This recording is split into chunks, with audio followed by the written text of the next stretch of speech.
গণমাধ্যম হচ্ছে আয়না, এবং এটা শুধু ব্যাংকিং খাত নয়। আমি মনে করি যে আধুনিক সভ্যতাতে রাষ্ট্র, সমাজ সব ক্ষেত্রেই গণমাধ্যম হচ্ছে আয়না, এবং এটা সমাজ সভ্যতার একটা অনিবার্য অঙ্গে পরিণত হয়ে গিয়েছে। It's an inevitable component of civilisation.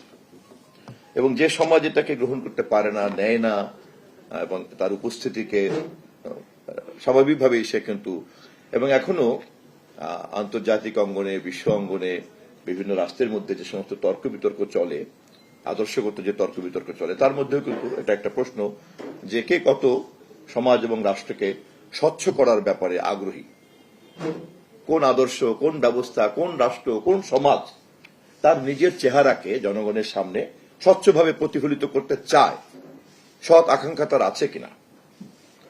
যে চায় না সে ভালো কিনা, অথবা যে চায় সে ভালো কিনা, এটা আরেকটা আলাপ। স্বচ্ছ হলেই সবসময় ভালো হবে তা না, স্বচ্ছ হলে তো নৈরাজ্য হয়ে যেতে পারে, ছড়িয়ে যেতে পারে। একটু আগে এমডি সাহেব বলছিলেন যেমন যে শুধুমাত্র কিন্তু তথ্য প্রকাশ করলে হয় না, খেয়াল রাখতে হয়, এটা একটা নাজুক বিষয়।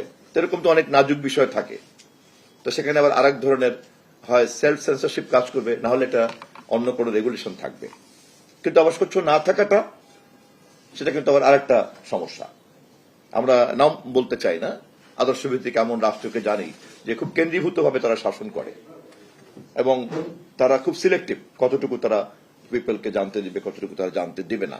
কিন্তু তাই বলে তাদের অর্থনৈতিক অগ্রগতি যে খুব দুর্বল হয়ে পড়েছে তা না, বরঞ্চ দেখা গিয়েছে যে পৃথিবীর অন্যান্য অনেক শক্তিশালী অর্থনীতির সঙ্গে কিন্তু প্রতিযোগিতায় পরিণত হয়ে যাচ্ছে। ফলে দেখা যাচ্ছে যে ইনফ্যাক্ট এরকম কন্ট্রোলও কিন্তু অনেক সময় কাজে লাগতে পারে। আমি একাডেমিক্যালি কথাটা বলছি, আমি আমার কোনো বিলিফকে আমি আপনাদের সামনে উপস্থাপন করছি না। আমি কথাটা প্রথমেই বললাম এই কারণে, অতএব গণমাধ্যমের মতো আয়না যদি গঠন প্রক্রিয়ার দিক থেকে কোয়ালিটেটিভ কনফার্মেশন না থাকে, তাহলে কিন্তু শুধুমাত্র আয়না হলেই যে সঠিক চেহারা দেখা যাবে তা কিন্তু না, বরঞ্চ আরো ডেঞ্জারাস।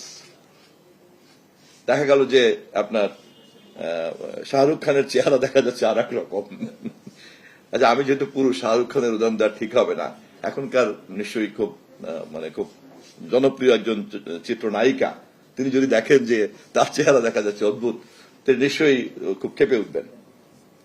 তো ফলে গণমাধ্যমকে প্রথমেই কিন্তু আমি পরামর্শ দিব, অনুরোধ করব, এবং আমি নিজে যেহেতু গণমাধ্যমের সঙ্গে এখন কাজ করতে হচ্ছে, এবং আমি দুটো বিষয় খুব পরিষ্কারভাবে বুঝি। একটা হচ্ছে গণমাধ্যম ছাড়া রাষ্ট্র, সমাজ অচল।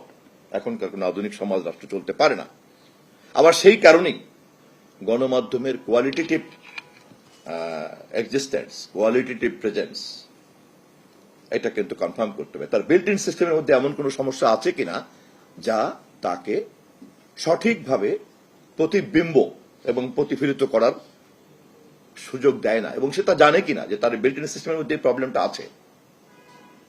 সো আমি খুব বিনয়ের সঙ্গে আমি গণমাধ্যমকে এই বিষয়টা নোট রাখার জন্য অনুরোধ করব।